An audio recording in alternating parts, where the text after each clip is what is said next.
To welcome our distinguished panel of witnesses on this subject. And as I was explaining before we got started, there's a series of votes on the floor of the Senate. So Senator Hagerty and I are going to do our best to proceed as far as we possibly can. We'll see how the timing works, but we'll ask for all of your cooperation.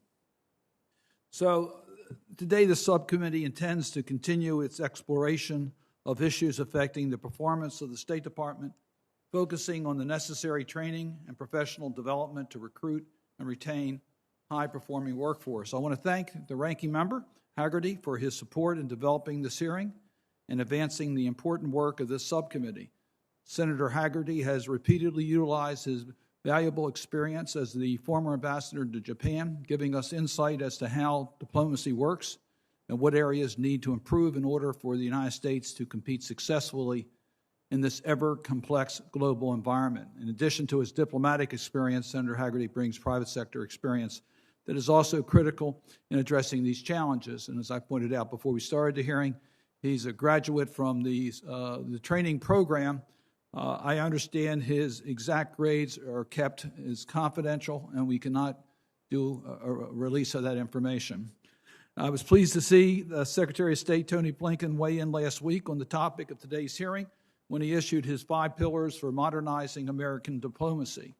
He hit on many of the important themes that we raised at our July hearing on modernizing the State Department for the 21st century, including building the department's capacity and expertise, creating a climate for initiative and innovation, modernizing technology and communications, and deepening overseas engagement.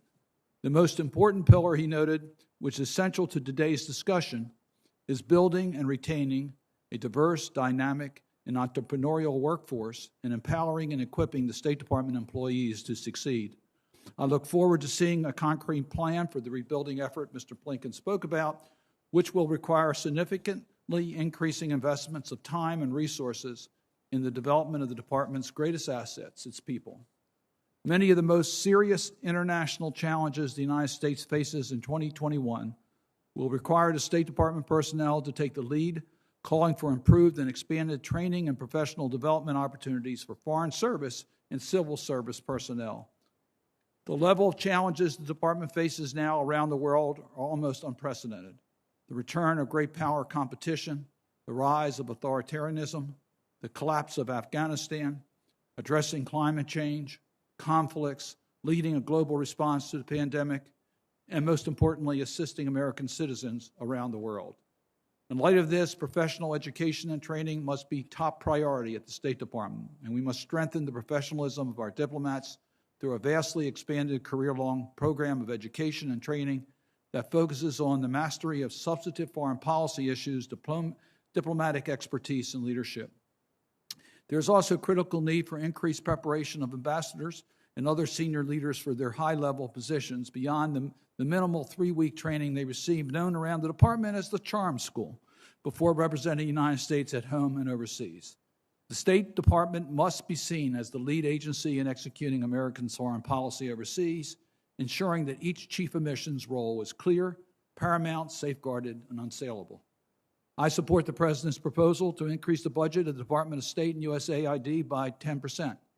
If enacted, and I hope it will be, this would provide the largest increase in personnel in over a decade, allowing for more flexibility in training and the much-needed training float the former Secretary of State Colin Powell dreamed of so many years ago. Yet I wonder if it is enough. In order for the State Department to make the changes that experts have called for and that Secretary Blinken has acknowledged, the Department must embrace a dramatic turnaround in its current culture. This will require replacing the old culture that stalls careers at mid-level and sees training as an impediment with a new culture of education being career-enhancing. Employees and leaders throughout the Department must be empowered to make these changes and given the resources to do it.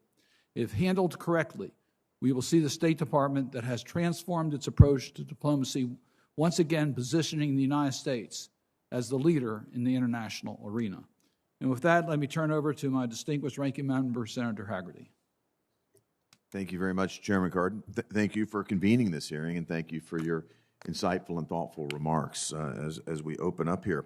I also want to recognize our witnesses I know we've broken this into two parts, but I'm looking forward to a very fruitful discussion, and I appreciate your being here with us today. Before I begin, I would just like to say this. I'm disappointed that the Bureau of Global Talent Management did not join us today. As a former U.S. ambassador to Japan, I recognize that the issues of training and personnel management go hand in hand. I hope to work with Senator Cardin to make significant progress on personnel-related matters over the near future. Today, we're focusing on the important subject of training in the State Department's workforce. In July, this subcommittee held a hearing on the topic of modernizing the State Department for the 21st century. At that time, all three of our witnesses agreed that change is desperately needed at the State Department. And each of our witnesses spent a considerable amount of time with us discussing the need to improve training at the Department of State. We can all agree that the development of our diplomats, their education, their training, their professionalization, must be among the highest priorities for the State Department. This is a particularly glaring problem considering that, in my view, the State Department attracts some of the most talented individuals in the United States government.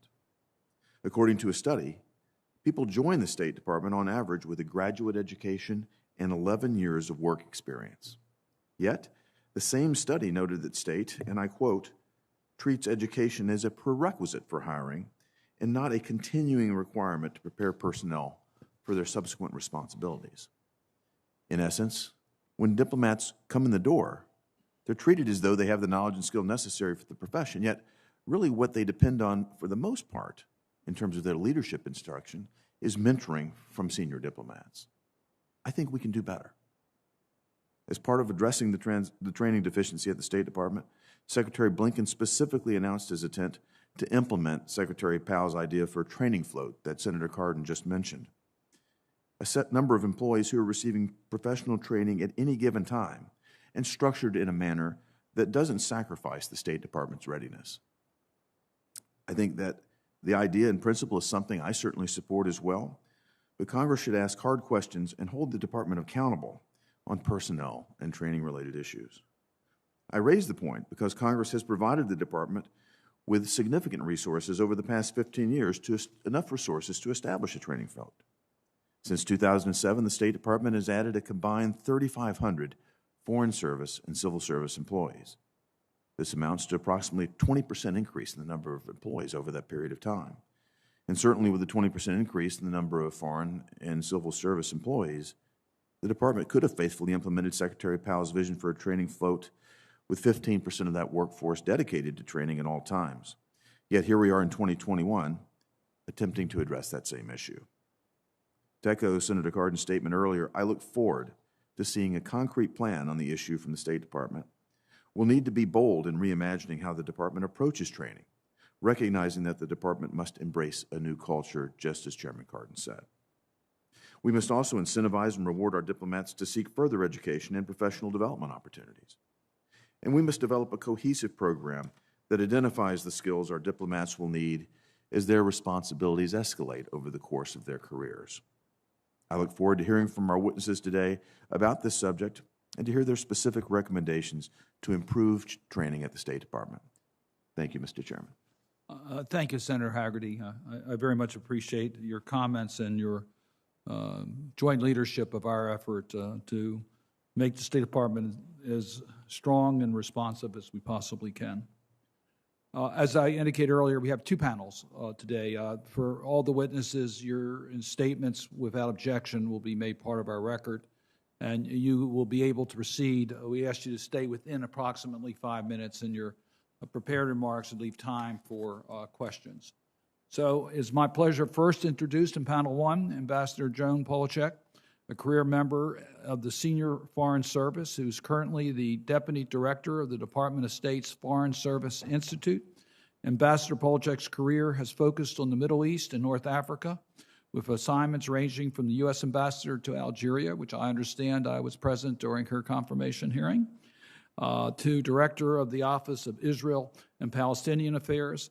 During her distinguished career, she also served in Libya, Jordan, Tunisia, Azerbaijan, and Uzbekistan. It's a real pleasure to have you before us, and I look forward to your testimony. Thank you, Mr. Chairman. It's an honor to appear before you again. Chairman Cardin, Ranking Member Hagerty, members of the subcommittee, Thank you for the opportunity to appear before you today.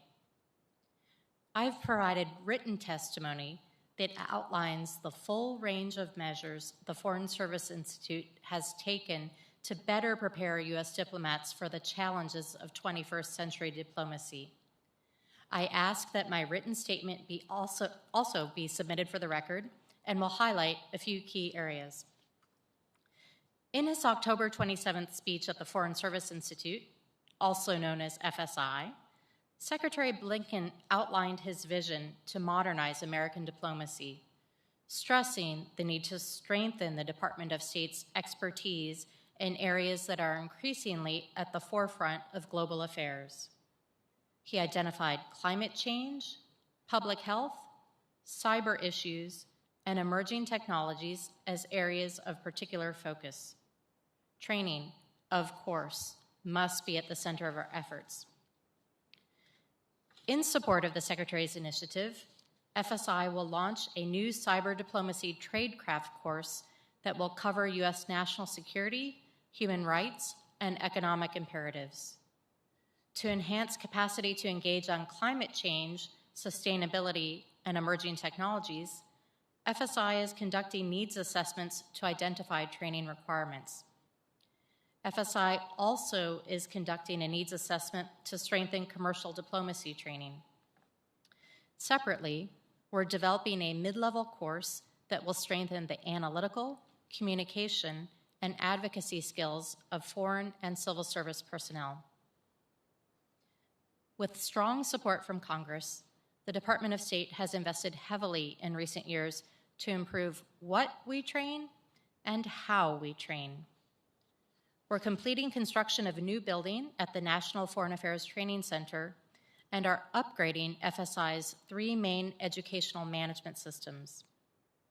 My written testimony highlights new curriculum and area studies that we developed with Ambassador Miller and the U.S. Diplomatic Studies Foundation, data analytics, information technology, leadership, and orientation training, including the One Team course that brings together all categories of State Department employees for the first time ever to break down barriers and instill values of respect and inclusion. We partnered with external organizations on many of these initiatives, including Harvard Business School for the Secretary's Leadership Seminar. We're leveraging the expertise of the State Department's Office of the Historian, which moved to FSI in 2019, and FSI's Center for the Study of the Conduct of Diplomacy to bring real-world examples into the classroom. We've conducted reviews of training for locally employed staff and of our language testing program, and are implementing wide-ranging reforms in both areas. Outside the classroom, we're working to bring information to people when and where they need it through new lecture series on global issues, as well as on the intersection of technology and foreign affairs, and regular webinars on leadership and resilience. The COVID-19 pandemic accelerated our use of technology as we shifted 94% of our course offerings into the virtual world. We are assessing the lessons learned from this pivot to emergency virtual instruction to determine which classes should remain virtual and how we can further strengthen our overall content and delivery. Virtual training has expanded our reach and effectiveness. As Secretary Blinken underscored, the State Department needs a workforce that is representative of the United States of America and an organizational culture anchored in inclusiveness. In 2019, FSI launched Mitigating Unconscious Bias Training, a course that helps employees become aware of their own biases and begin addressing them. More than 17,000 people have taken the course. Mitigating Unconscious Bias is a prerequisite for the State Department's mandatory leadership courses, and in addition to EEO training, is the foundation for diversity, equity, inclusion, and accessibility modules in a range of courses. In coordination with the Chief Diversity and Inclusion Officer, we are launching a State Department-wide assessment of diversity, equity, inclusion, and accessibility training needs. To accelerate our efforts, FSI established a new position, the Senior Advisor for DEIA. Mr. Chairman, preparing U.S. diplomats for the challenges of 21st century diplomacy is a broad-based effort to which FSI is deeply committed and which has the support of the department's senior leadership. We are very grateful for the ongoing interest and support of the Senate and of FSI's many partners. I look forward to your questions. Thank you. Madam Ambassador, thank you very much. I want to ask you first about the Foreign Service Institute as an institution and whether there are lessons to be learned from the other institutions that we have that deal with national security and similar types of issues, such as the National Defense University or the Army War College, or the Institute Studies Diplomacy at Georgetown's University School of Foreign Service. Is there lessons to be learned? Is there coordination between any of the programs that are offered at these different institutions? And how can we look at this from a coordinated point of view to try to improve our capacity for career training? Thank you, Senator. That is such an important question, and it's one that we're asking ourselves every day. I think you're probably familiar with what we call National Security Memo Number 3, the directive issued by President Biden on February 3rd with a mandate to strengthen the national security workforce. And the State Department is participating in this interagency policy process. At State, we have FSI and the Bureau of Global Talent Management in the lead. And we're looking long and hard at what we do internally in terms of recruitment, hiring, training, professional development, and sharing our experiences and initiatives with the interagency community.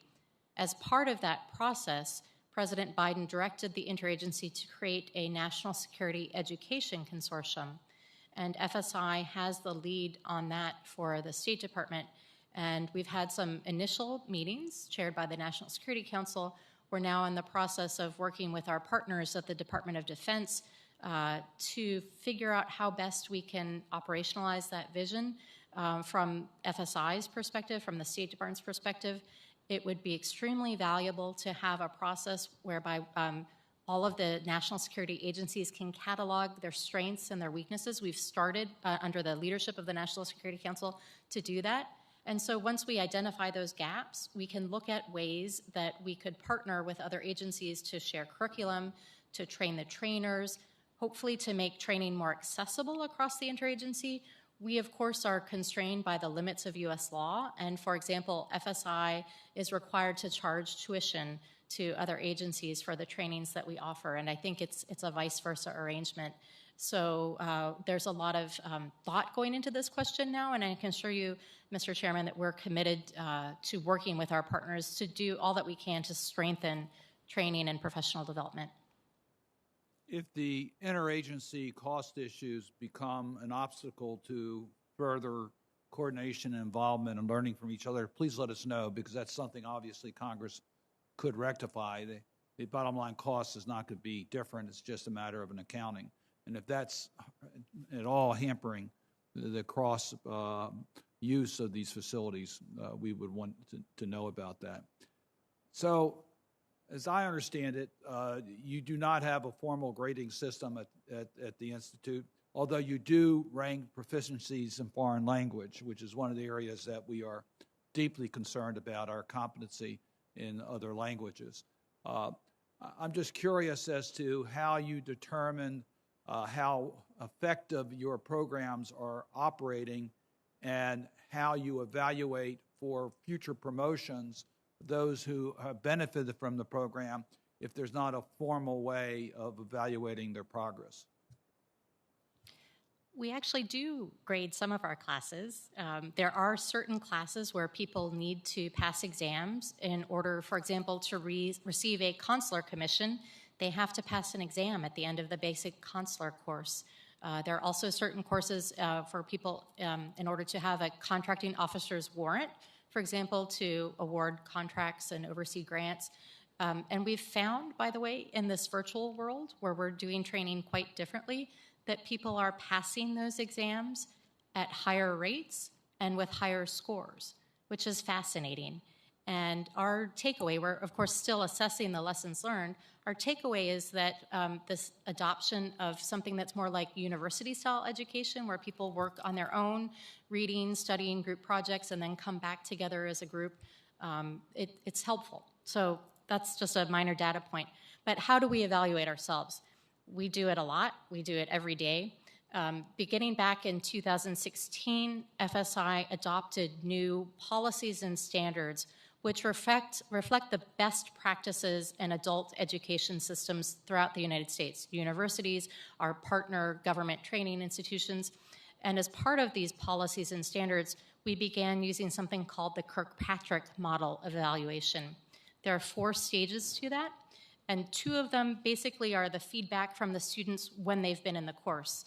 Did they feel that they were getting information delivered in a positive way? It was helpful? Did they understand what they needed to do to meet their learning objectives, to do their jobs?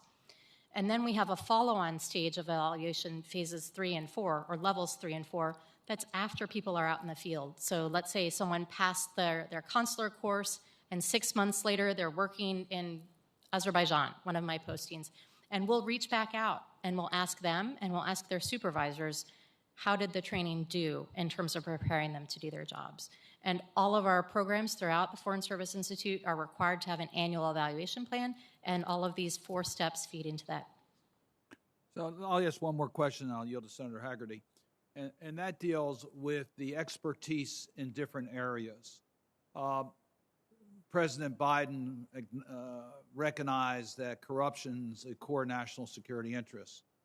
What capacity do we have in our missions to understand the challenges of corruption in the host country and to provide the type of information we need to assess U.S. involvement in that country? The same thing's true in climate change. The same thing's true in so many different areas where we need to have that local expertise in order to be able to carry out our missions. So I guess there are a lot of different areas that we have expressed concerns over time.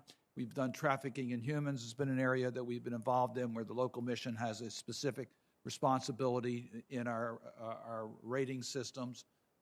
So tell me how the training is focused on providing the type of expertise in our missions to deal with the more complex missions that we are now asking our missions to carry out.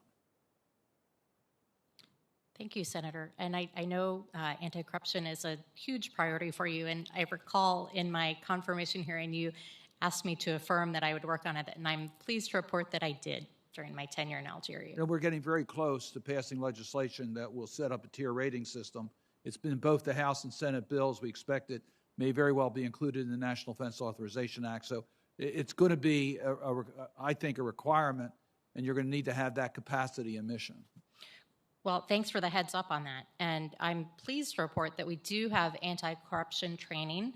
It's a course that we developed with the Bureau of International Narcotics and Law Enforcement. We also tackle issues related to anti-corruption in our political economic tradecraft course, and also the training for political economic chiefs.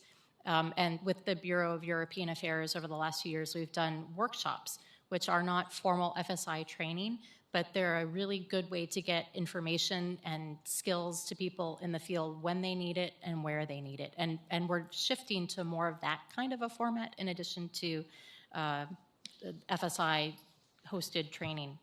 But to answer your broader question about how do we make sure that people have the skills, the background, the expertise that they need to deal with these 21st century challenges, it's a hugely important question. And as I mentioned in my opening remarks, we have been working on this for a while. And so we're about to roll out a new course on cyber diplomacy tradecraft that will start in January. This is brand new for us. We're excited about that, and we developed that with the Office of the Coordinator for Cyber Issues. I mentioned that we're also doing needs assessments now for climate and emerging technology. We do offer training in both those areas, but they're woven into specific courses.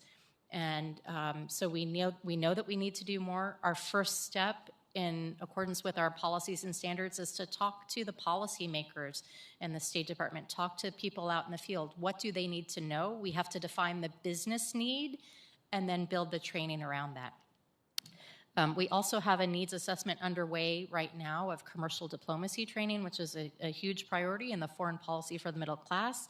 And there's a separate GAO review that we're eagerly awaiting the results for that, and we will use that then to strengthen our already robust commercial advocacy training. In the last couple of years, we started training on data analytics, which is a very important field and one that I think, admittedly, the State Department has not been great at in the past. And so far, we've trained 3,000 people there in that area. We've also developed new approaches to information technology training. We have a course called Solutions at State that is training our IT specialists not to think of themselves as technicians, but as consultants and problem solvers. And for instance, Mr. Chairman, you highlighted anti-corruption. If we're working on that issue in an embassy overseas, how can we leverage technology to read the newspapers for us, to build the cases, to do something that it might take a human weeks to do, but if we leverage technology, we can do that in a more effective way and perhaps a more rigorously analytical way. So that's an area for growth, I think, leveraging artificial intelligence. We also have developed new courses in our Global Area Studies program that focus on these cross-cutting issues, and lecture series, again, so we can bring information to people when and where they need it. So we have a global area studies speaker series, and also technology in focus, which is another area we're trying to merge technical information with foreign affairs generalists so that people can understand these broad brush issues, and they've been very popular. Well, thank you for that information. That's very helpful. Senator Hagerty? Thank you so much, Senator Cardin. Ambassador Polishuk, I'd like to come back to a quote from Ambassadors Bill Burns and Linda Thomas Greenfield, if I might. In 2020, they published an article in Foreign Affairs criticizing the lack of, and I quote, a rigorous doctrinal approach to the art of diplomacy in the State Department. And I agree with their assessment, considering the State Department doesn't provide or require mandatory training on the very basic fundamentals of American diplomacy. Former Secretary of State George Shultz advocated for all incoming State Department employees to spend a full academic year of professional education to address this problem. From my perspective, beyond entry-level training and as a business person, I feel certain that we'd benefit from education for mid to senior level employees as well.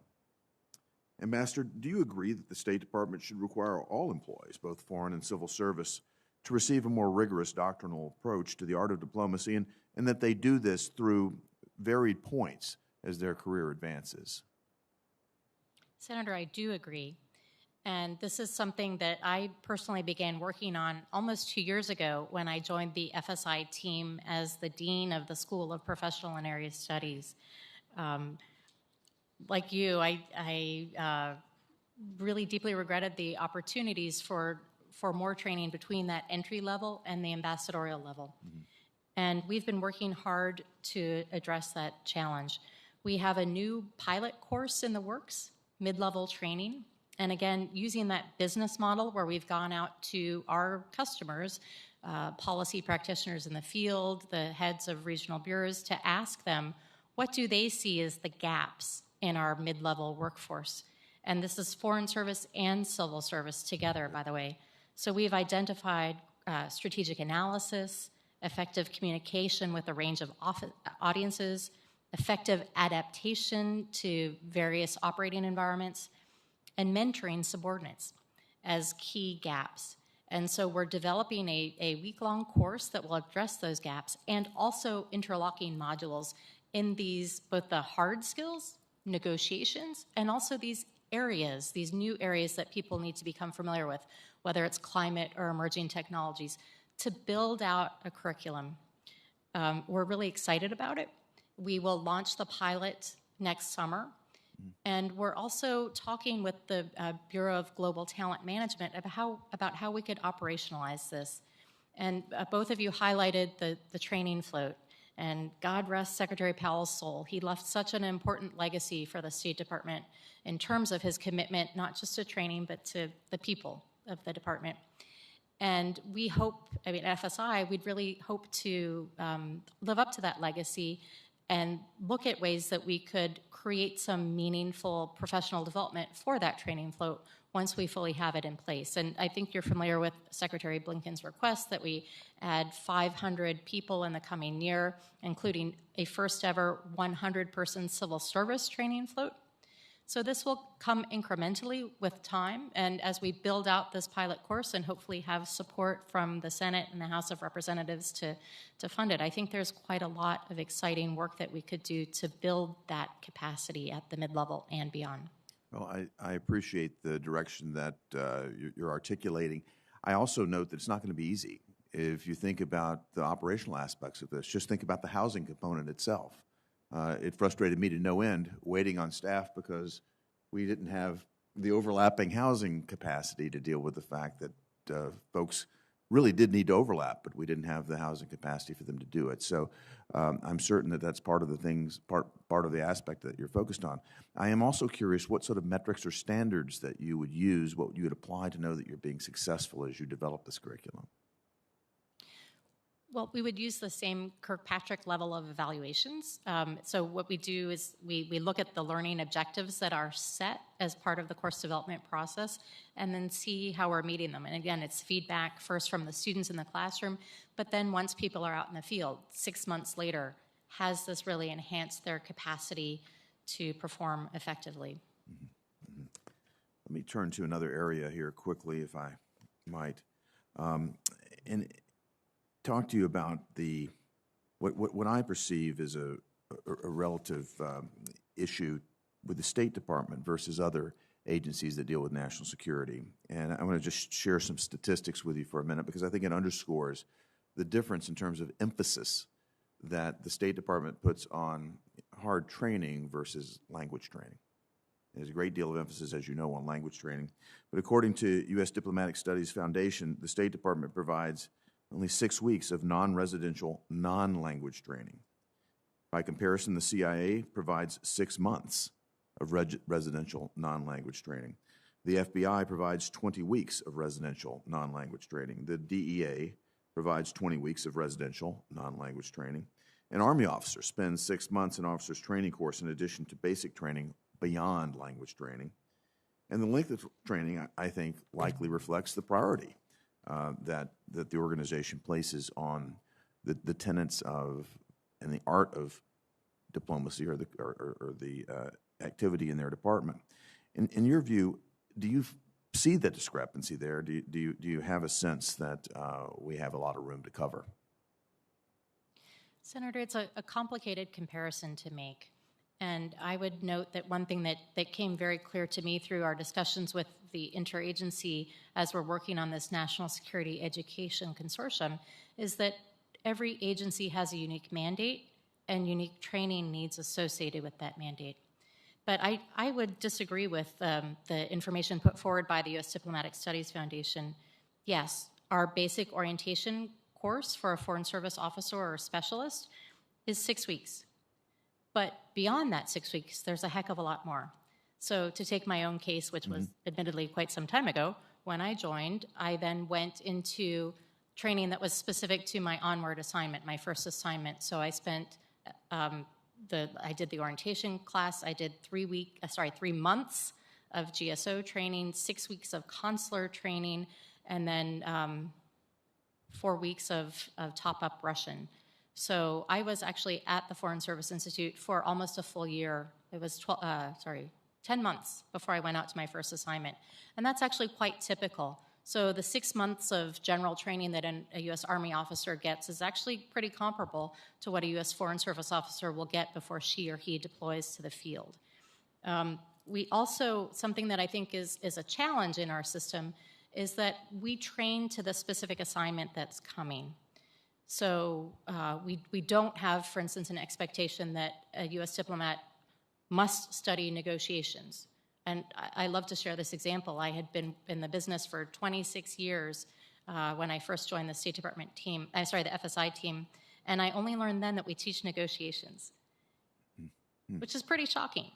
So that's why I feel that this mid-level course is so important, because there are things that we teach at FSI, and we teach it well.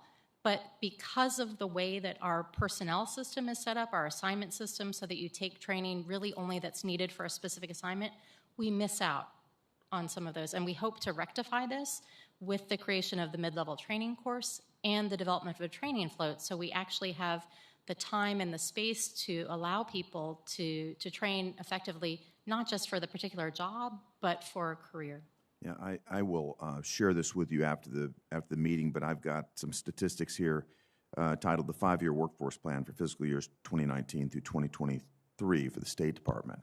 And it shows the overwhelming weight of training going toward language and a much smaller portion going toward tradecraft or area studies or learning how to supervise.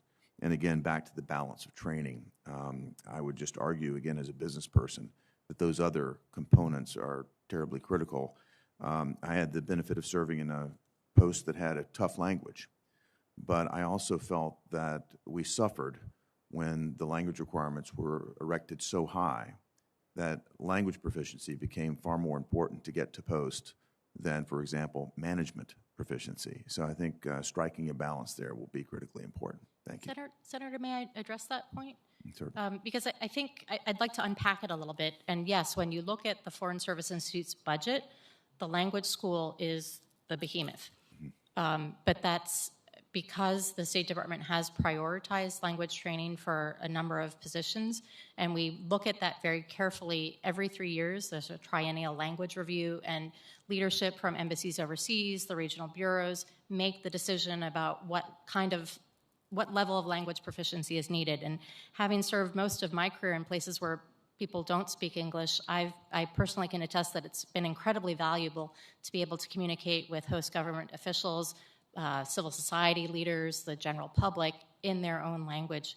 But actually, our language students are the minority. I mean, the budget is quite a lot because it costs a lot to do that language training. But for instance, in fiscal year 20, FSI had 69,356 students. Only 5,000 of them were language students. So they're there for the longer term training, but 64,356 other people pass through our halls, our virtual halls in some cases, for a wide array of tradecraft courses. So we do quite a lot, but just the budget doesn't necessarily reflect that. Yeah, I'll encourage you, and we'll spend some time after this to look at that balance again. And I served at a post where the post itself made the recommendations. I think in a way it tends to be self-reinforcing. The post I served at, they called the Chrysanthemum Club. And the lack of fluency in Japanese, for example, at that post became a barrier to getting what I thought were the type of qualifications, the type of individuals I needed. For example, Japan's the third largest economy in the world after the U.S. and China. Yet I had 0 business degrees in that embassy. So there's got to be a balance struck here, and I look forward to talking with you more about it. Thank you, Mr. Chairman. Senator Hagerty raises a couple issues as to how you make decisions on mid-level as to who can get the training. As you indicate, you don't get the training until you need it in your assignment. But if it's not identified or the person cannot find a place, then we are going to be without capacity in a mission because of that. Or if we don't have someone to fill in and we can't afford to allow a person to leave for training, it also means that you're going to see a situation, perhaps in the Japanese mission, where we don't have the individual trained as highly as we needed to in the economic or trade mission. So I think it does raise questions as how you make those decisions. I'd like to address the issue that you just raised, Mr. Chairman, which is so important in terms of gaps and how we actually get people to training. One of our great lessons learned from COVID is that we don't need to fly people back to Washington to do training effectively. As I mentioned in my opening remarks, we've converted 94% of our course offerings to the virtual world. So that means if someone is sitting in Mission Japan and they haven't had a chance to take commercial advocacy training before they got to post, they can do it while they're working in Tokyo or one of the consulates with much less investment of time because they don't have to have the travel time and at much less cost to the U.S. government. So we're working now on trying to figure out the right balance in the future. What do we need to really offer in person at the FSI campus, and what should we keep virtual? And I think in many cases we're leaning to keeping a mix of some in-person and some virtual. For example, with commercial advocacy training, because if people are going to be here in between assignments, they would benefit from in-person training. But if they can't fit that into their schedule, we can get it to them where they are in the field when they need it. Mr. Chairman, I might just add one point to the issue you raised, and I applaud your point, Ambassador. Technology and the realization that we've come to over the past year and a half, 2 years may present a real opportunity here as we look at prioritizing the needs and the deficiencies that I saw in the old way of how we did business. And Senator Haggerty's observation as an ambassador has been reinforced by a lot of what I've heard as I've traveled to different missions around the world about getting trained individuals in the areas of great need in that mission. So I recognize you're doing everything you can to fill the void, which brings us, of course, to if you're going to have a physical presence, then you need to have the pool of positions in order to fill those. And you mentioned the budget includes 500. Where did that number come from? Mr. Chairman, I'd have to take that question back because I thought you might, because I've heard numbers as high as 2,000 that are needed. Yes. And I recognize the pragmatic issue of how budgets and there's also transition issues. But I was just wondering if there's a rationale for 500. I can share the FSI side of it, and I would, again, have to defer to colleagues on the GTM side of the House. But as we were building our FY23 budget request, we looked long and hard at what we needed just to make our current training float whole, because, in fact, we do have positions that are built to be sort of a training float. It's our long-term language training that Senator Haggerty just mentioned. And actually, the way that we have been staffed, unfortunately, in recent years, we haven't even been at that full minimal training float. So the initial figures are to get us, to make us whole, and also to build out more opportunities for long-term professional development and training. Every year, the the State Department writ large sends 100 people out for long-term training. And so adding 100 civil service professional development and training float positions would allow us to do even more. And those long-term trainings are at the National Defense University, at non-governmental universities. We have positions at Princeton and Stanford, and it's a wonderful opportunity for our colleagues. I'm going to turn the gavel over to Senator Kaine. There's a second vote that's on the floor that Senator Haggerty and I are both going to have to at some point go to cast our votes. Senator Kaine, when you finish your questioning, if you want to go to the next panel, you may. There's no other person online, and we have the information on that. I'll leave with you. Thank you. Both of you have done your questions already. Okay, great, thank you. Let me find my place in my notes, having just walked in.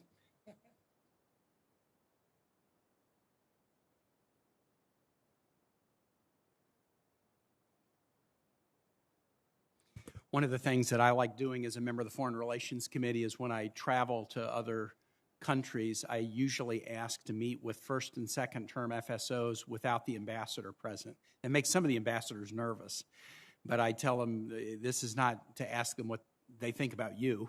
And I usually then congratulate these FSOs. I say, you've achieved a job that is really hard to get. And then I ask this question: what will make you decide to either stay with the State Department for your entire career, or what might make you decide to do something different? And that, I hardly have to say anything more than that to guarantee an hour and a half or 2 hour long discussion as people talk about the joys and the challenges of life working in the Foreign Service of the United States. My observations over the years, and we've had committee testimony to this effect, is that other nations are now investing more in their sort of foreign service professionals than we are. This might have already been addressed in the questions that have been asked, but how can we, do a better job in attracting the best, but then maybe also the retention issue has been a significant one, and maybe particularly the retention of a diverse workforce. The State Department needs to be more diverse And I think sometimes the retention of diverse Foreign Service professionals is particularly challenging. So I would love it if you might address that. Thank you, Senator, for that question and for your support of our entry-level colleagues and colleagues at every level. We really appreciate it. So we talked earlier with the chairman and Senator Haggerty about a mid-level training program, a pilot that we have underway at FSI, because like you, we've been very concerned about the gaps that exist in our training program between the entry level and then the more senior positions. And so back in 2020, I asked our team to start talking with our clients, basically the regional bureaus, folks out in the field. What do they see as the gaps? And they identified 4 areas that deal primarily with analysis, communications, working with the Hill is one of them, and mentoring others. And so we're developing a new 5-day pilot course that should address those gaps. But it's not just those skills, it's also looking at these new areas that 21st century diplomats need to understand and be able to work effectively.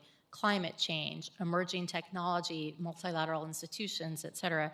So we see this course plus interlocking modules as a way to build capacity. In fact, many of those courses we already offer. It's just that people don't really necessarily have the time to take them because it's constantly, this rotation. So the training float that Secretary Blinken hopes to create should address some of those needs to give people the time and space to build their skills and train. And I just wanted to add, with respect to diversity, equity, inclusion, and accessibility, we have done a lot in recent years. We launched a new course in 2019, Mitigating Unconscious Bias, which is a foundational course so people can become aware of their own inherent biases and begin addressing them. We're doing a needs assessment now to look at State Department-wide DEIA training needs. And we've also hired a new senior advisor for DEIA to accelerate our efforts.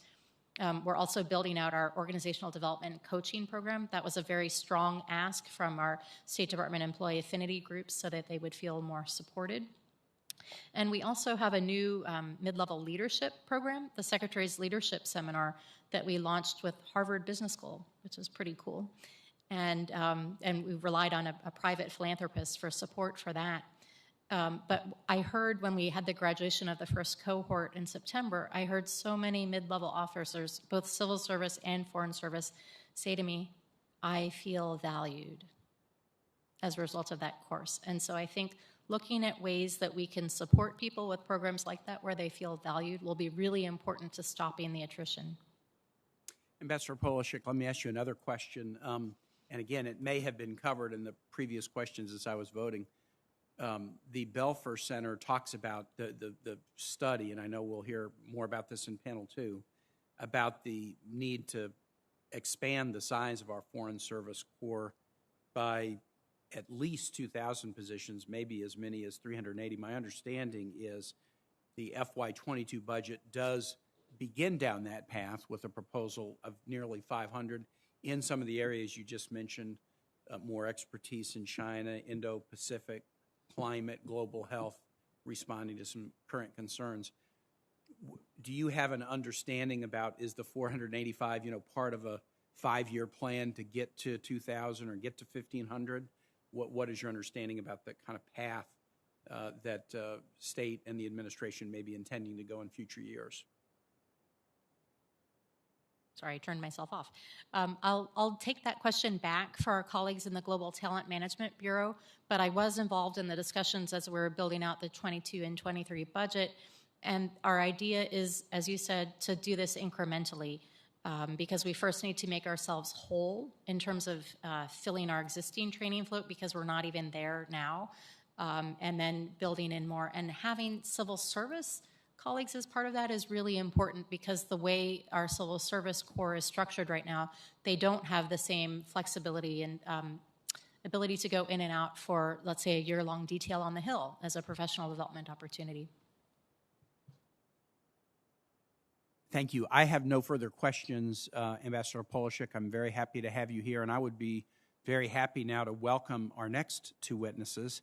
If you might come up, and we'll just take a brief break as Joshua Marcusa and David Miller come. And Ambassador, thank you very, very much for serving in such an important role.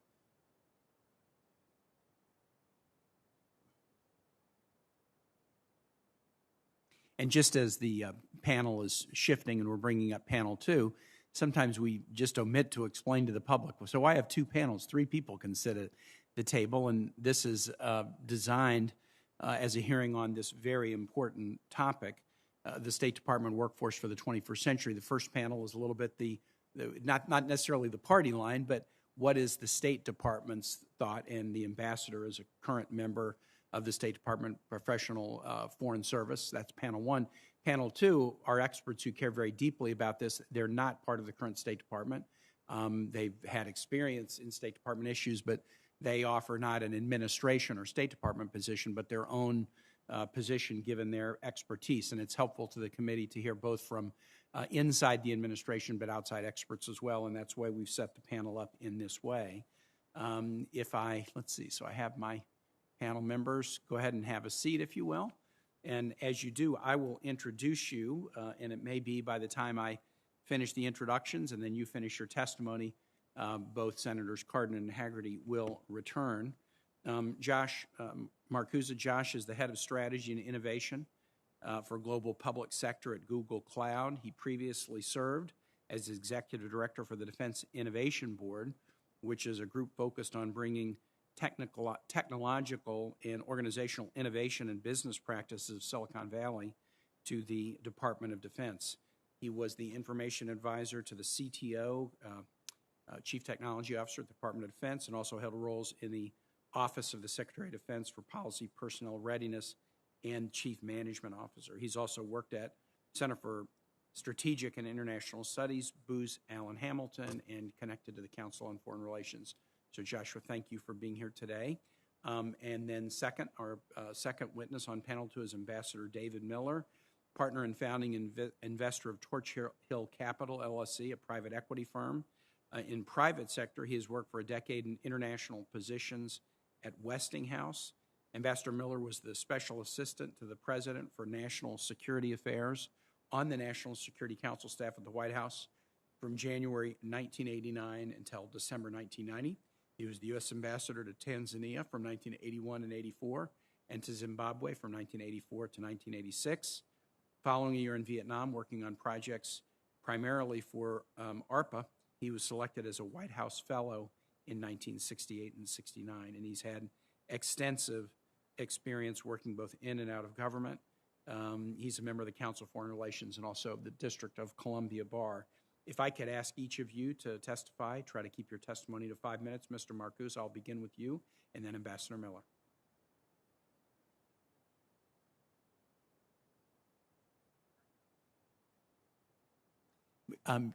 Is your mic on?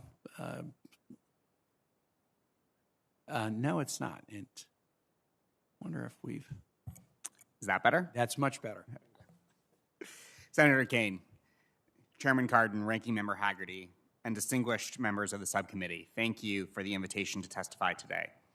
I'm here solely in my capacity as a private citizen, not representing any organization, especially not the Department of Defense, where I had the privilege to serve as a civilian for more than a decade until March 2020. Unlike the distinguished ambassadors here today, I have never had the honor of serving in the Department of State. I can only offer the impressions of a well-intentioned outsider, humbly submitted with the utmost respect from my colleagues. At their finest, there is no tool of foreign relations more powerful than the ingenuity, versatility, and resolve of America's diplomats. Yet, the state personnel with whom I spoke described an organization that, to them, feels rigid, hierarchical, risk-averse, a culture that is nostalgic and stagnating, and employees who are discouraged. Surely the truth is more nuanced. Nevertheless, now is the moment for a cultural renewal in our State Department workforce.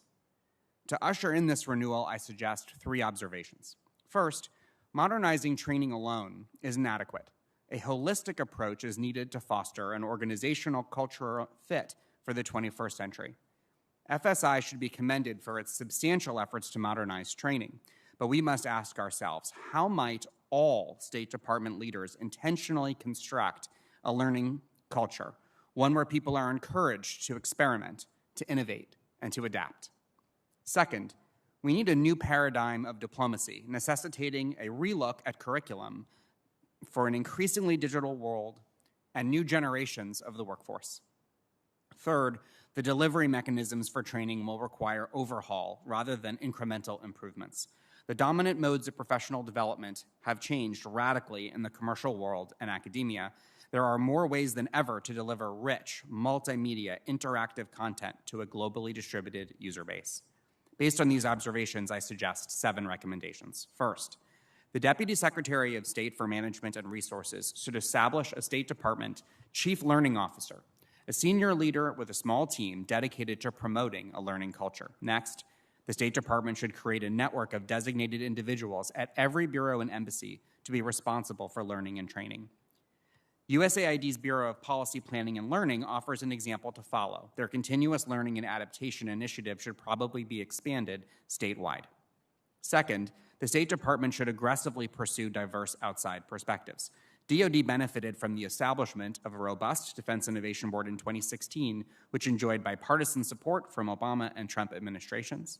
Perhaps the State Department should explore creating its own version, a Diplomacy Innovation Board. Third, the State Department should embrace digital competencies. The Defense Innovation Board recommended DoD prioritize 5 focus areas: design thinking, lean startup, agile software development, data science, and innovation management.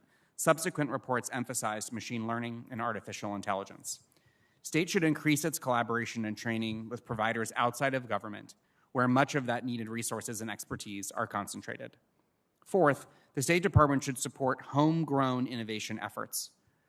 When I served in government, I was aware of 3 impactful grassroots initiatives at State: the Collaboratory, the Strategy Lab, and Tech at State. The Strategy Lab and Tech at State did not survive, and the work of the Collaboratory has migrated to other units, possibly due to budget constraints or changing priorities. These are the types of efforts that should be receiving more support and attention, not less. Fifth, the State Department should establish executive exchange programs to attract outside expertise and offer state personnel broadening experiences outside. For example, DoD effectively harnessed tech talent by establishing a defense digital service. It is time for a state digital service. Sixth, the State Department should increase the use of exercises, simulations, and experiments. FSI has made steady progress towards integrating scenario-based training into curricula, but there are further opportunities to explore.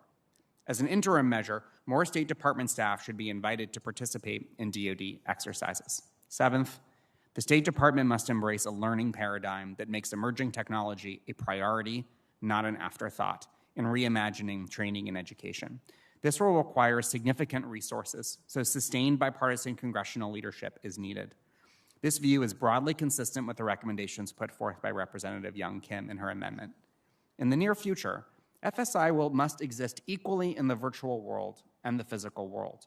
There are profound implications of these technologies. Learning does not occur at a set place and a set time, but is possible everywhere and at all times. FSI can better serve states' entire global workforce with on-demand learning for the lifespan of employment, perhaps even after.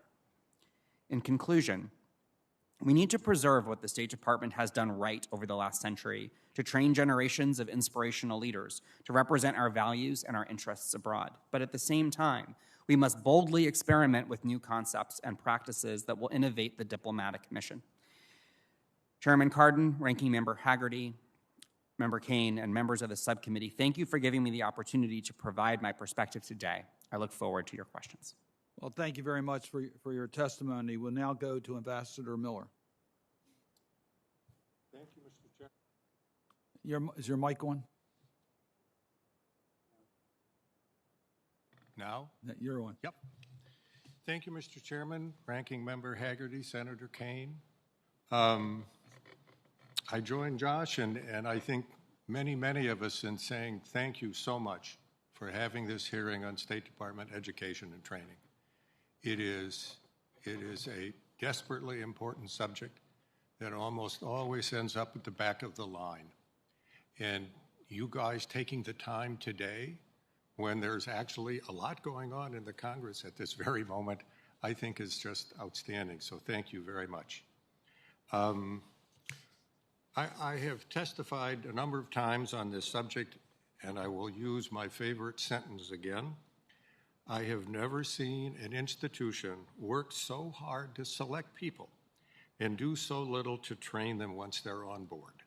It is a stunning observation. I benefited from the support of State Department officers during 2 tours as an ambassador, 2 years at the National Security Council.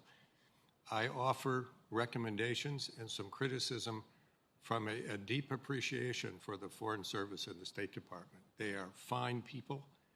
They sadly, though, I fear, represent a textbook example of the great philosopher Jim Mattis's observation that bad process beats good people 9 times out of 10. General Mattis has a lot of quotes, but I've always liked that one a lot. At the heart of the issue is changing the current State Department culture, period.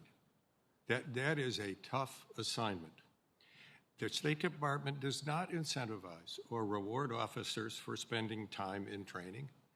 In the past several decades, it never has, whether in a Republican or a Democratic administration. Other institutions, both within the government and the private sector, recognize that without a clear and sustained message from leadership, you cannot change an institution's culture. Historical evidence shows that large institutions simply develop bureaucratic inertia that is hard to overcome. Think back to Goldwater-Nichols reform in the 1980s. The Defense Department needed a congressional push then, and the State Department needs a congressional push now. The committee asked for specific recommendations, and we have a number. The Congress should increase funding for the Foreign Service. It is under-resourced, and it does need float for training. And it was encouraging to hear Deputy Secretary McEwen mention the current request for $500. But I want to make a fundamental point here. Without fundamental structural reform, I think that the money will not be spent as wisely or usefully as it could. So, to very specific recommendations, I think the Foreign Service Institute needs an outside board of visitors. That is a model that has proved valuable for the National Defense University, obviously for almost all private institutions of higher education. That board of visitors, if you talk to the people at West Point, hold that board in high regard for 2 reasons. One, it helps West Point think about how to teach better. And secondly, it helps West Point sell their innovation to a larger audience. The Foreign Service Institute also needs a provost. And we need somebody that is an educational expert, that is at the Institute for longer than the normal turnover of Foreign Service Institute leadership. The A100 course needs to be residential, as is everybody else's course, and it needs to be significantly lengthened in time. And it would also help, frankly, if FSI leadership didn't turn over and over. We have been working with them for some years, and essentially we have had 4 or 5 different leaders. The State Department has continued to rely on-the-job training or experiential learning. And while on-the-job training is a nice idea, experience needs framing, which is otherwise referred to as education. So if you simply rely on on-the-job training, you're simply not doing your job.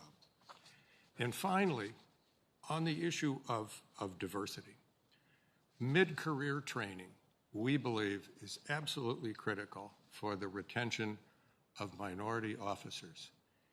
If the culture of the department remains mentorship and on-the-job training and informality, you almost inherently are offering unequal opportunity to our employees.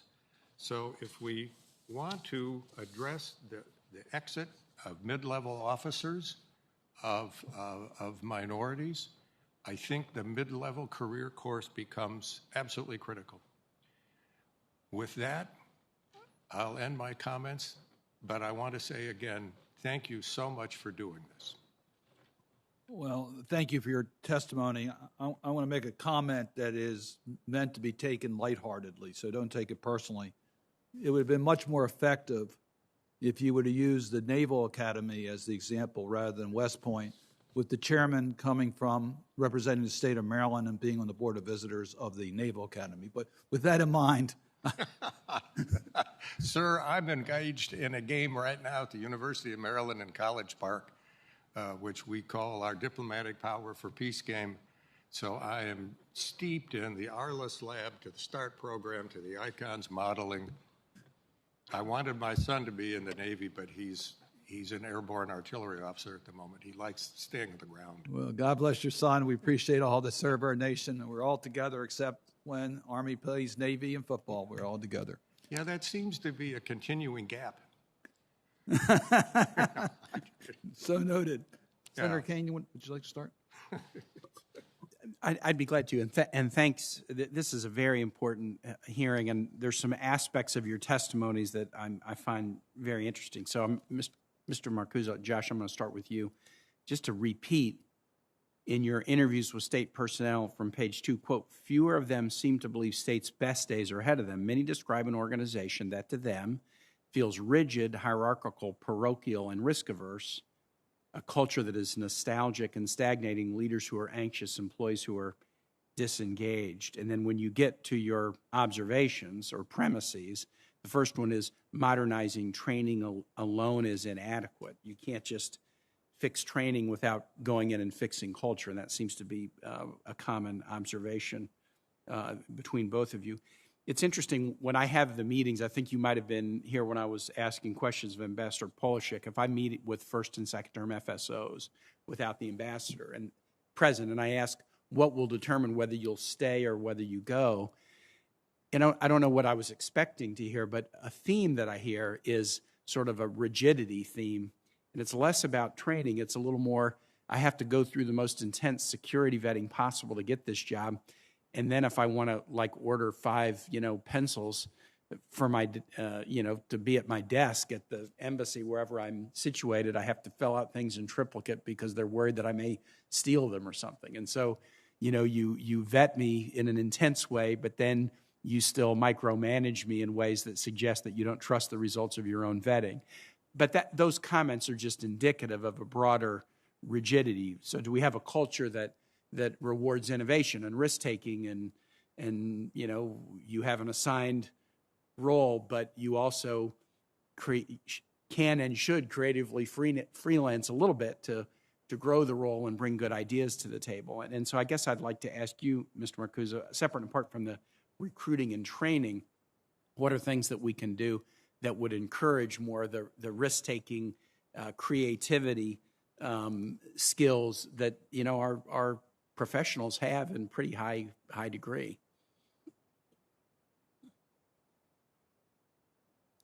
Thank you so much, Senator, and thank you for that observation because I think it demonstrates great insight into the experience of our diplomats today.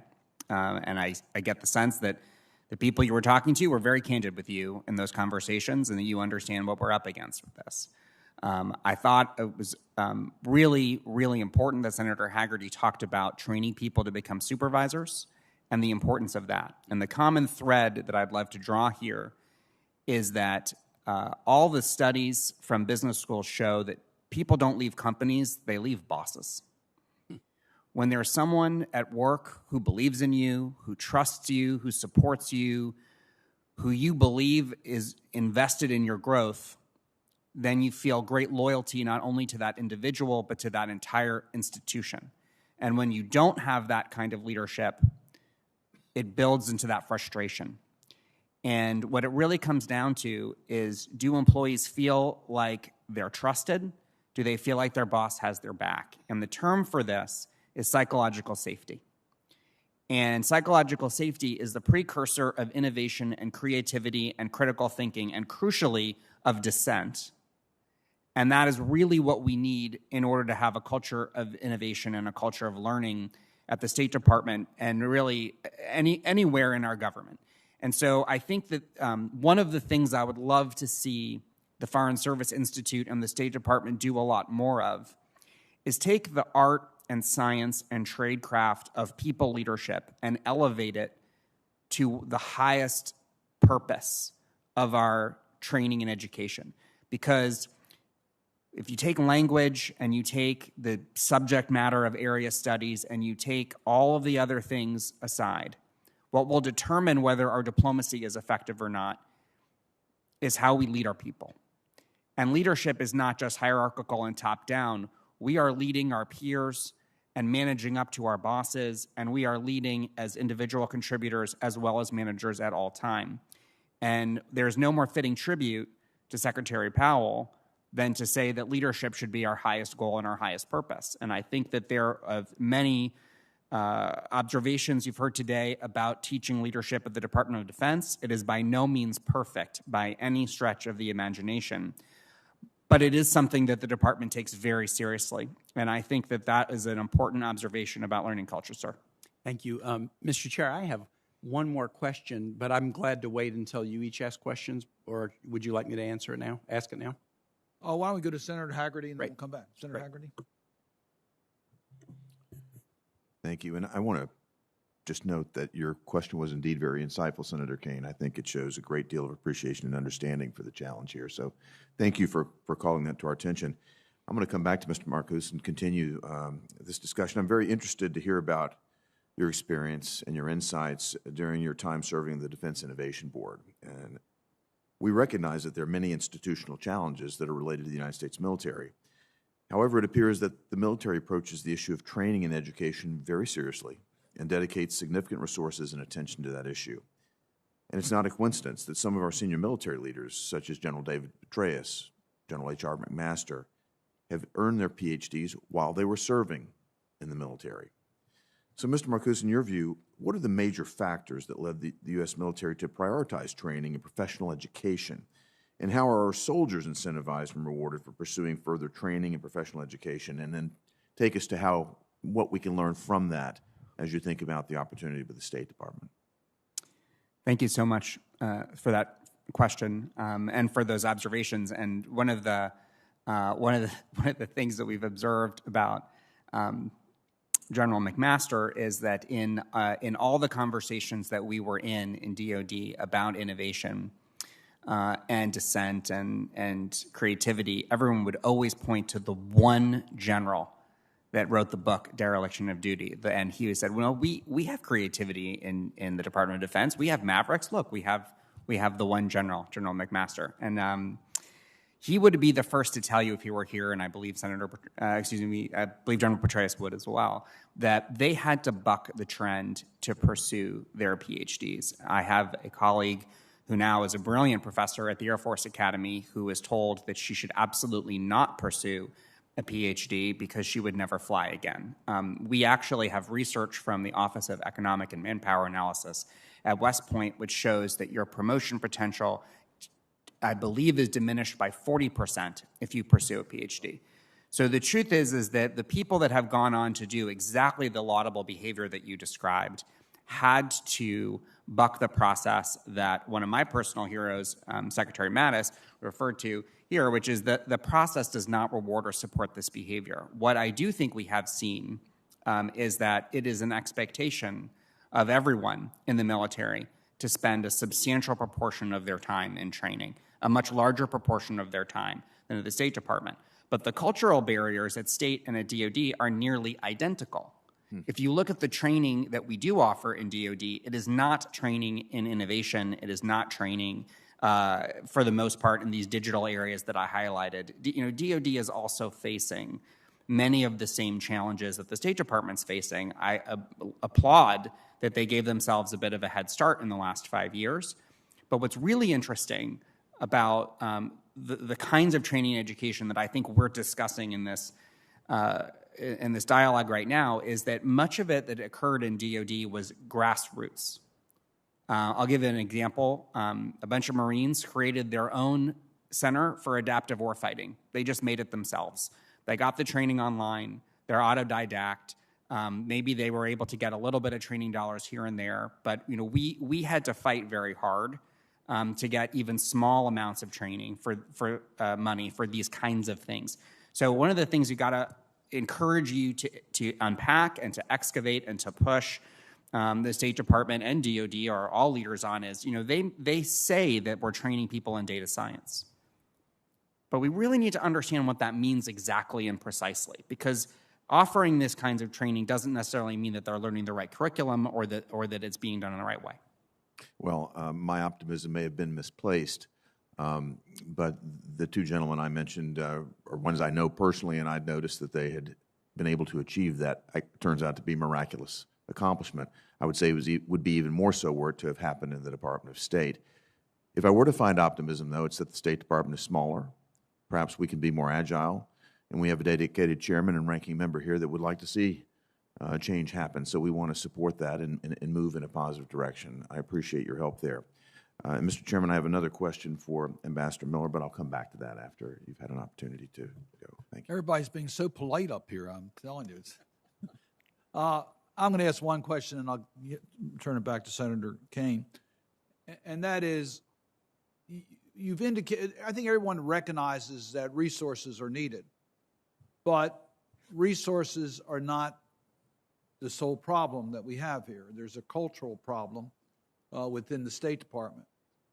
And this committee, the Senate Foreign Relations Committee, has the responsibility of oversight, of establishing the correct policy.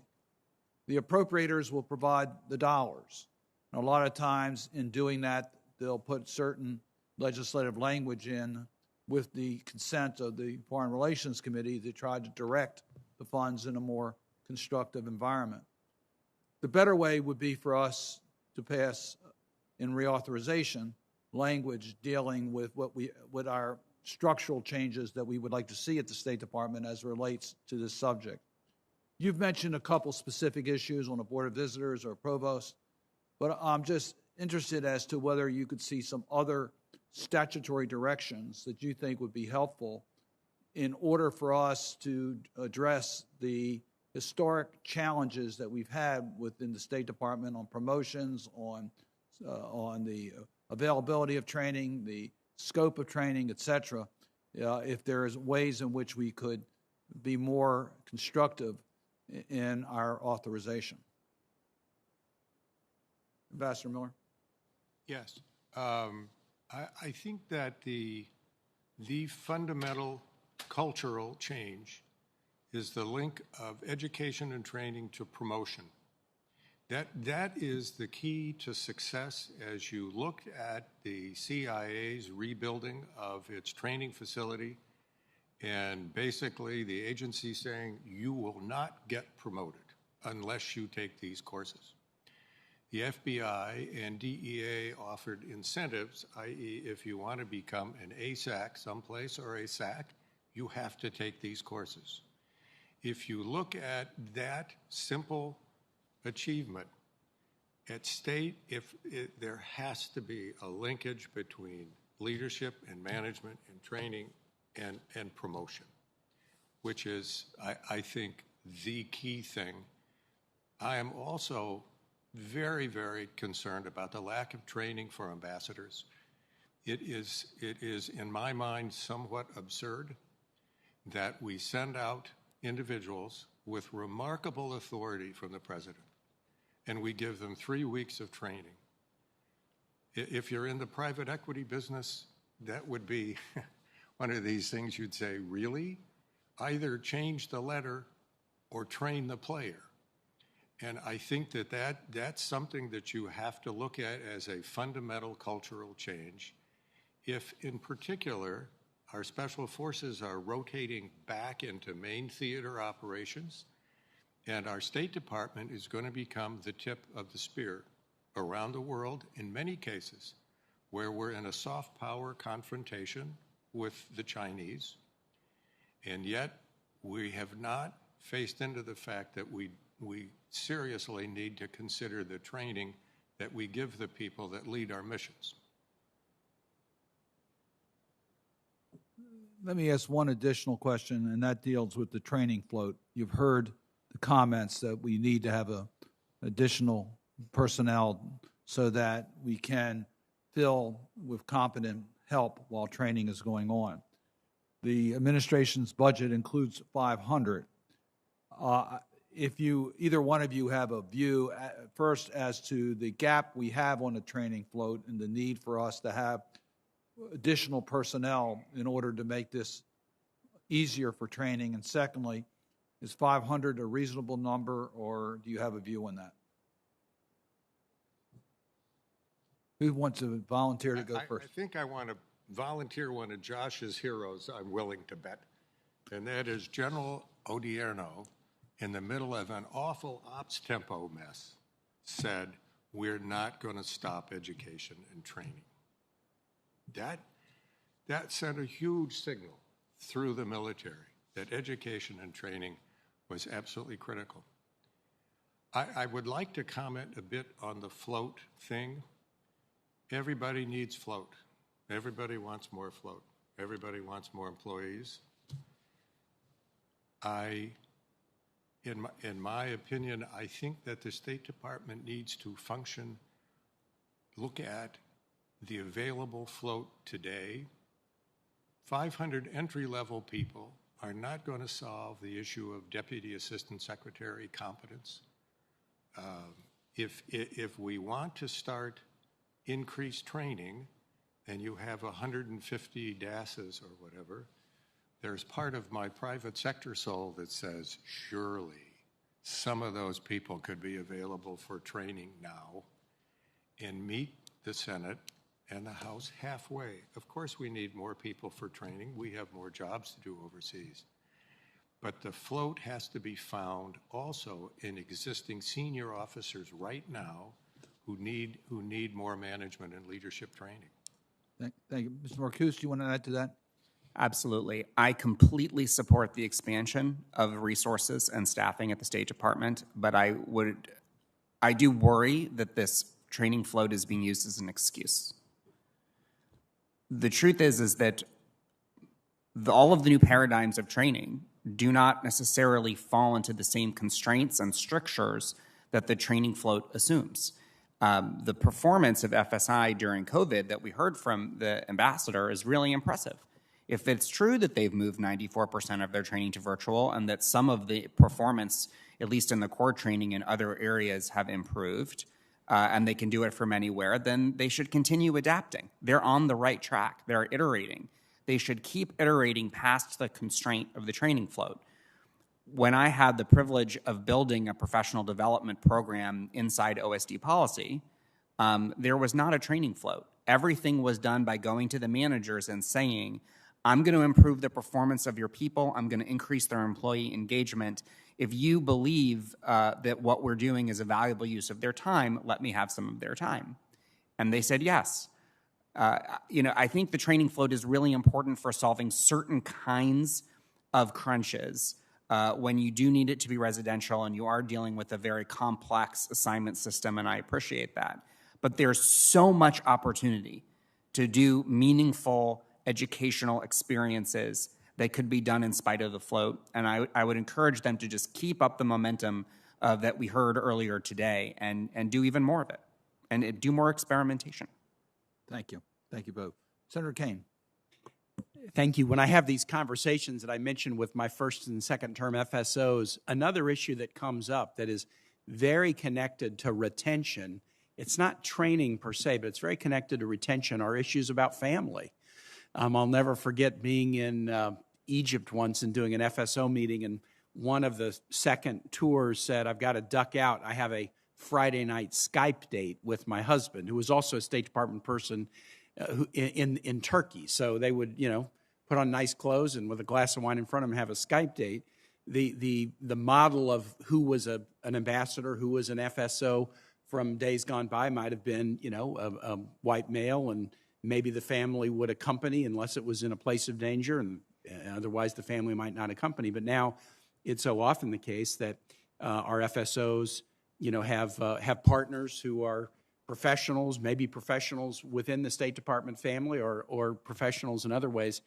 And how good is the State Department at recognizing that the paradigm of who an FSO is and their family obligations is a little bit different than it would have been 30 years ago? I'm on the Armed Services Committee, and it's pretty common if we have discussions about personnel that I'll hear some version of. I have a boy who was in the Marine Corps. You know, we recruit the Marine, but we retain the family. You get somebody in and they're 18 or 22, that's one thing, but if you're going to try to retain them, by then they might have a family, and you have to think about it holistically. Do we have personnel models that are sensitive enough to the, realities of modern family life, including life partners that have their own professions and want to be professionally challenged? Wading into this is like volunteering for the housing board, which is something I was told never, ever, ever to do. And so I didn't. But I'll wade into this anyway. I think the CIA does a much better job of tandem couples, if you will, for the obvious reason that the demands of an operator's job there have to be part of a family structure. It's awfully hard to have a COS and have a wife that doesn't know what her husband is doing, or vice versa. That said, generally speaking, I'm not up to speed in the last 4 or 5 years, but state, I do not think, listens quite carefully enough to these challenges. One of the bits of evidence of that, I think, is the mid-level exit, which is about when families look at each other and say, if we're going to live like this forever, then this isn't going to work. And we lose an awful lot of good people there. One, because the problem is, in fact, difficult. I mean, let's not kick the can down the road. I mean, this is a serious issue. But I do think the department could do a better job of that. And I don't know of anything better to say than you have to learn how to listen very, very carefully. It's one of the things an ambassador can do at post is to listen, because you solve the family issues one family at a time. Mr. Marcuse, how about your conversations with State Department personnel and insights into this question? Again, a question that demonstrates a great empathy for the challenges that they face. One, I confess, is a little bit outside the scope of my expertise, but as a parent of 2 young children, I can certainly relate to it and its motivation. One of the things that we would need to recognize is that there are moments in the life of everyone in their career, particularly a career as demanding as being a diplomat, when the best thing for their family is to leave. What is heartbreaking is that they don't have a good way to come back. And I think that we would do very well to have a more permeable model of service that would facilitate transitions in and out at these key milestone moments in people's lives and careers. There are incredible Foreign Service officers whose greatest moments in their career were serving this country, who have chosen to leave because they are putting their family first. But there will be a time in the near future that they would love to return, and we should make it as easy for them as possible. At the moment, we do absolutely nothing for them. They have to go through many difficult processes. They have to be read back into their clearances.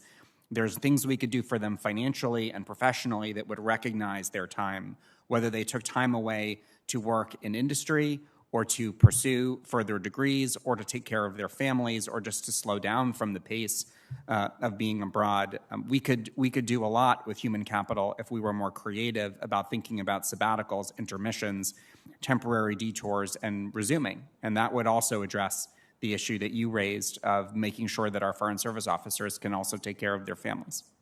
That's a very insightful response. I appreciate it. Thank you, Mr. Chair. Senator Hagerty.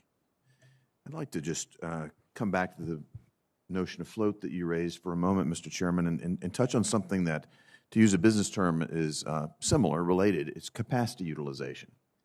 And there's something that happens in the career progress of Foreign Service officers that yields a great deal of distraction and often misalignment. And that's why I'm so disappointed that the Global Talent Management team isn't represented here today, because I've had strong Foreign Service officers that work for me that have been literally out of sorts for months trying to get their next onward placement.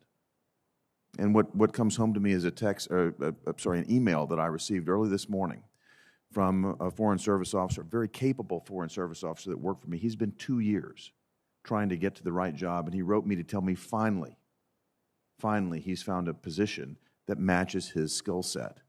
Here's a very talented person that spent 2 years in limbo. Again, they put him in some job, but not the best utilization of his skill set. And as a business person, that's a capacity utilization problem. We're misallocating the supply that we do have. Again, it's sort of related to the float issue, but it's also an opportunity. If we could come in and tighten up the timelines, making clear the requirements and the metrics for onward progress, there's a lot of opportunity in the HR side. It looks like, Ambassador Middle, you have a comment there. Yeah.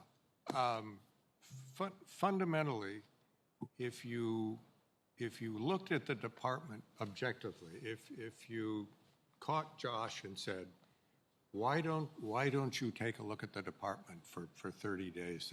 There's a huge amount that could be improved at state. It gets down to how many signatories do you need to move a memo forward? How quick can we make decisions? From the top to bottom, you revert to the culture structure. Mm-hmm. And the culture is in many ways sort of a morass on many issues. And I don't know exactly how to attack it, but it is pervasive, I fear. Well, I simply note that there is a tremendous amount of capacity that is being underutilized in the department today. It's disheartening to those that are caught in this sort of process, and it's something I think that if we applied business practices and principles to, we could go a long way toward addressing it. Any further comment on that point? Part of your float issue, if you will, and again, it's a business practice. Let's suppose you have 4 DASs in the Bureau, and you say, I'd like to take one of them out for a week's worth of training, and they look at you and say, but there's nobody that can take their place. Now, if that's the case, you have an investment problem. And that is, somebody ought to be in training to take the place of that DAS at some point. And so it's an opportunity both to train the DAS and look at the potential replacement, rather than an impediment to, we don't have anybody for training. Just from a private equity background, it's just another little bit of, Yeah, indeed. Thank you, Mr. Chairman. Well, let me thank both of our witnesses. To me, this is exactly what the Senate Foreign Relations Committee should be doing on oversight. We invest a great deal in our diplomacy in the State Department, and we know we have a challenge in regards to the training issue and personnel issues. And they're difficult to get a handle on, but it is incredibly important that we have full capacity to carry out our extremely important missions around the world. So I think this hearing has been extremely helpful. We had some discussions yesterday about a reauthorization of the State Department bill. If you go back about 15 years ago, we used to pass reauthorizations of the State Department bill, and this would be a prime subject matter of a reauthorization bill. We haven't done that in the last 15 years, mainly because of the challenges in individual countries, and it becomes a target for amendments that can be difficult to handle. But on issues like this would be a very healthy process to have a reauthorization. So we're looking for a way in which we can do that. One of the reasons I was excited to take on this subcommittee particularly was because of the support by both Senator Menendez and Senator Risch of having this type of oversight and making recommendations in regards to some of the fundamental issues at the State Department. Senator Hagerty and I identified training as an early issue that we wouldn't get our hands around and see whether we can do something constructive. So this hearing has been extremely helpful to us in helping us understand what we need to do. So we will continue to reach out to you for help as we try to struggle with what we can do, both legislatively as well as oversight and through appropriations, to make sure that we do everything we possibly can to have the strongest possible presence on the global stage. I lastly want to underscore what all of us have said. Our Foreign Service officers and the personnel at the State Department are dedicated individuals serving our country with great distinction. So we are very proud of the men and women who step forward to serve in these critically important roles. They deserve a system that recognizes their talent, that encourages their development and promotion, and is compatible with family life. And I think that's an area where we can improve, and we intend to be active in trying to make that happen. So with that, the subcommittee will stand adjourned with our thanks to our witnesses.